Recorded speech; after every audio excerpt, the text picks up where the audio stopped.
Senescent cells are often described as zombies because they're biologically dead in terms of division, yet disturbingly alive in their ability to stir up trouble. But nowhere is this metaphor more unsettling, or more literal, than in the skin, where these lingering cellular corpses could be laying the groundwork for something far more dangerous than a wrinkle: melanoma. While wrinkles are nature's passive-aggressive post-it notes about aging, skin cancer is the body pulling the emergency brake. And emerging research suggests that certain subtypes of senescent cells might be playing both arsonist and accomplice in this high-stakes dermatological drama. The skin, after all, is both shield and target, a battleground where ultraviolet, UV, radiation from sunlight slams into cellular DNA on a daily basis. Our bodies are equipped with repair mechanisms to deal with this, but with age and cumulative sun exposure, things start to go sideways. Cells that incur too much damage can enter senescence as a protective mechanism, locking themselves down so they don't turn cancerous.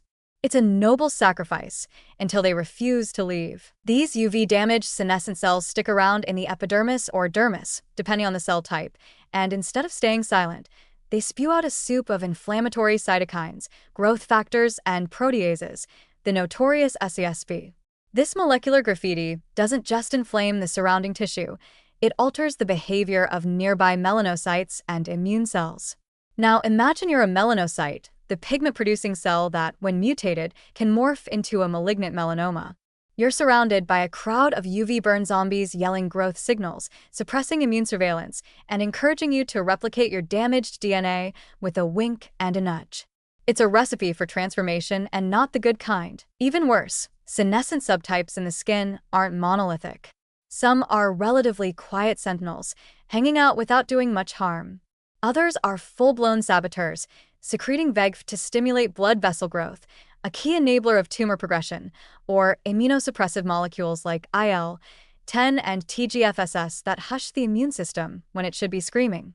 These senescent cells may even contribute to the phenomenon of immune privilege in the tumor microenvironment, shielding precancerous cells from T-cell surveillance and giving melanoma a chance to metastasize under cover of biochemical fog. This is where the science gets both fascinating and weirdly hopeful. By classifying senescent cell subtypes, using AI-enhanced transcriptomics, machine vision of cell morphology, and spatial proteomic mapping, researchers are starting to distinguish the benign from the malignant influencers.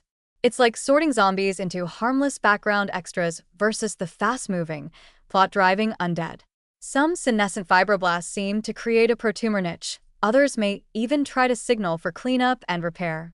The future of melanoma prevention might hinge on figuring out which is which before the first atypical mole even shows up. Imagine a world where your skin biopsy doesn't just look for precancerous cells, but also maps the subtype distribution of senescent fibroblasts and keratinocytes. High levels of proangiogenic senescent fibroblasts? You get a targeted xenomorphic cream to silence their chatter. Presence of immunosuppressive zombie cells near pigment clusters? That could trigger a preventative immunotherapy long before you reach the stage 0 threshold. There's also a genetic component. Some individuals may be more prone to developing harmful senescent subtypes in response to UV damage. Precision prevention, then, might involve not just sunscreen and shade, but personal risk assessments based on your cellular senescence profile. It's skin care meets cellular diagnostics, less about treating what's visible, more about tuning the invisible chatter beneath the surface. Of course, a word of caution is warranted. Not all senescent cells in the skin are dangerous. Some help close wounds, suppress early tumor growth, or support the immune system.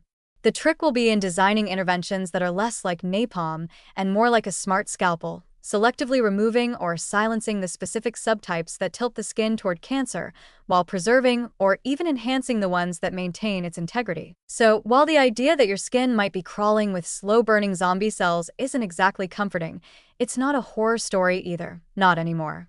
With the right tools, the right data, and the right molecular bouncers at the cellular door, we may soon be able to tell which senescent guests need to leave before they turn the whole neighborhood into a danger zone. And that, in the strange world of aging science, might just be the ultimate form of preventive skincare.